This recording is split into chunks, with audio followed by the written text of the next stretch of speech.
ወደ ነብዩ መሐመድ ሰለላሁ ዐለይሂ ወሰለም በመምጣት አንቱ የአላህ መልእክተኛ ሆይ አባቴ ሳያስፈቅደኝ ገንዘቤን ተጠቀመበት ብሎ ስሞታ ቀረበ። ነብዩ መሐመድ ሰለላሁ ዐለይሂ ወሰለም አባቱን ይዞ እንዲመጣ ነገሩት። አባትየውን ሲጠሯቸው ለምን እንደሆነ ጠየቁ። ልጃቸው ቅሬታ አቅርቦባቸው መሆኑንም ሰሙ። እጅግ በጣም ቅር አላቸው። ሲመጡ በመንገዳቸው በልባቸው የተሰማቸውን በግጥም መልክ አሉት። ነብዩ መሐመድ ሰለላሁ ዐለይሂ ወሰለም ወዳሉበት ቦታም ሄዱ። ቦታው ላይ ከመድረሳቸው በፊት ጅብሪል ዐለይሂ ሰላም ወደ ነብዩ መሐመድ ሰለላሁ ዐለይሂ ወሰለም መልእክት ይዞ ብቅ ብሏል። አባትየው ሲመጡ አስቀድመህ በልቡ ይል የነበረውን ተጠይቀው ዘንድ የአላህ ሱብሓነሁ ወተዓላ መሽዓ ነው አላቸው። አባትየው ድምፅ አውጥተው ባይናገሩትም የልብ አዋቂው ጌታችን አላህ ሱብሓነሁ ወተዓላ ስሞታቸውን አድምጧቸዋል። ለኛ መማሪያ ይሆን ዘንድም መላእክቱን ጅብሪል ዐለይሂ ሰላም ላከልን። የአላህ መልእክተኛም ሰለላሁ ዐለይሂ ወሰለም ጉዳዩ ላይ ከመግባታችን በፊት ስትመጣ በልብህ ትለው የነበረውን እንድትነግረኝ እፈልጋለሁ አሉት። አባትየው በመገረም አንቱ የአላህ መልእክተኛ መሆናችሁን መሰክራለሁ፣ እውነት ነው።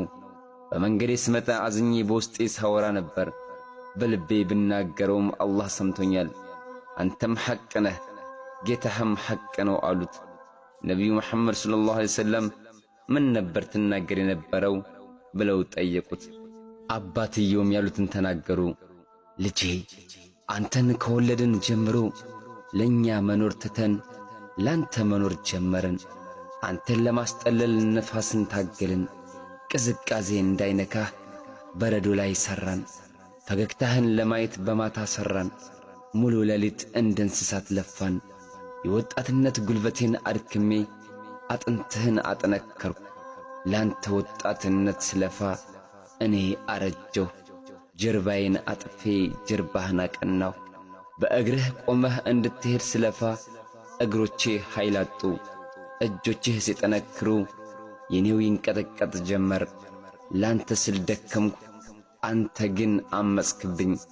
ላንተ ስል መድከሜ፣ ዱዓ ማድረጌ፣ እረፍት ማጣቴ እያደር እገዛ ይሆነኛል ብዬ አስቤ ነበር።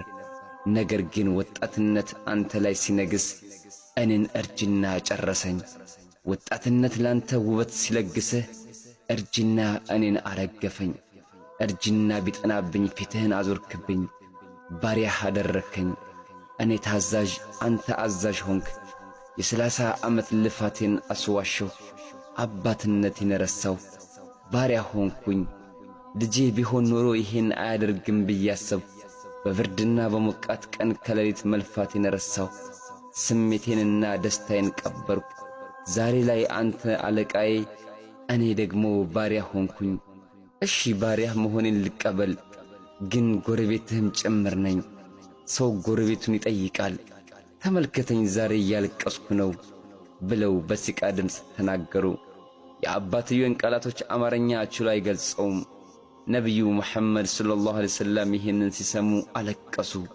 የልጁን ኳሊታ አጥብቀው ያዙትና ከዚህ ጥፋ፣ አንተም ሆነ ያንተ ንብረት ያባትህ ነው፣ የኔ ነው የምትለው ሁሉ ያባትህ ነው አሉት። ሙስሊም ወንድሞችና እህቶቼ የአባቶቻችን ሐቅን ጠብቅ። ለኛ ብለው የደከሙትን አላህ ብቻ ነው የሚያውቀው። አባት ቀልብ ያደረገበት ልጅ አያልፍለትም፣ ዱንያም አኺራውም አያምርም። የአባቶችን ሐቅ ከሚጠብቁት ሙእሚኖች አላህ ያድርገን። ወሰላሙ ዐለይኩም ወረሕመቱላሂ